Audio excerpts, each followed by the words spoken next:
இப்போ ஒரு முருகன் வராரு பாருங்க. அது என்னமோ தெரிலங்க, கரெக்டாக இங்கே தான் வரும். இது ஒன்று தான் பாக்கியாக இருந்துச்சு. இங்கே பாருங்கள், அழகு போல் வந்து மேய்ஞ்சிக்கிட்டு இருக்கு பாருங்கள். என்னமோ கிடக்கு பொறுக்குது, என்ன கிடக்கு? குருணை. ஏதோ ஒரு குருணை கிடக்குது, அதை எடுத்து சாப்பிட்டுட்ருக்கு பாருங்கள்.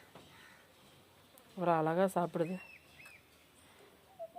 அதோட ஒரு ஜோடி கொண்டு வந்துருச்சு. இந்த மாதிரி ஜீவன்லாம் பாருங்கங்க.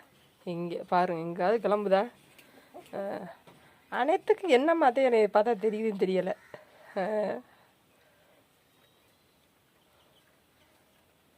உள்ள வரைக்கும் நேற்று அதே மாதிரி தான் வந்து என்னடா அது உள்ள சரசரன்னு கேட்டுச்சு. என்னன்னு பார்த்தா கடைசியில் இது மயில் மாதிரி அழகாக தோகையெல்லாம் சூப்பராக இருக்குது பாருங்கள்.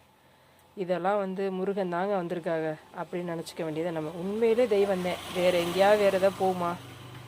எல்லாம் யார்கிட்ட விட்டுமோ அவங்கள்ட்ட தான் விட்டுவாங்க பாருங்கள். அசல் அதோடைய வாகனம் அப்படியே இருக்குது.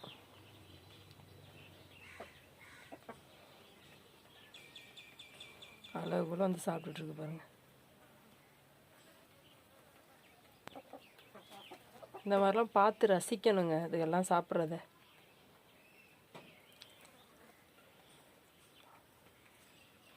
சூப்பராக இருக்குங்க பாருங்கள்.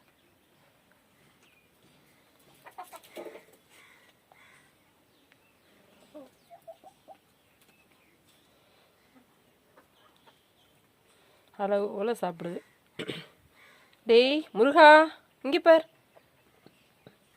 நம்ம இங்கே வயலில் இருக்கான்ல முருகன், அவனை மாதிரி. ஆனால் அவனுக்கு யாரும் வந்துடக்கூடாது இங்கே வயலுக்குள்ளே.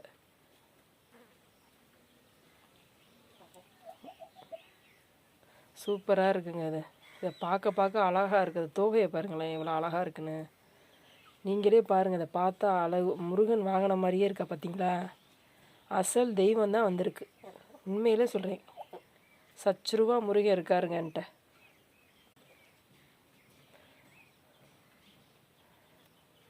முருகனுடைய தங்கச்சி வந்து அண்ணன் வந்து எப்போவுமே வந்து தங்கச்சியை பார்க்க வந்துடுவார். இப்போ ஒரு வாரமாக அவர் பார்க்க வராரு. பிள்ளை என்ன பண்ணுது ஏது பண்ணுதுன்னு பார்க்க வர்றாரு பாருங்கள். இந்த தோகையை பார்த்துக்கிட்டே இருக்கலாம் இருக்கு, அழகு போல் இருக்குது.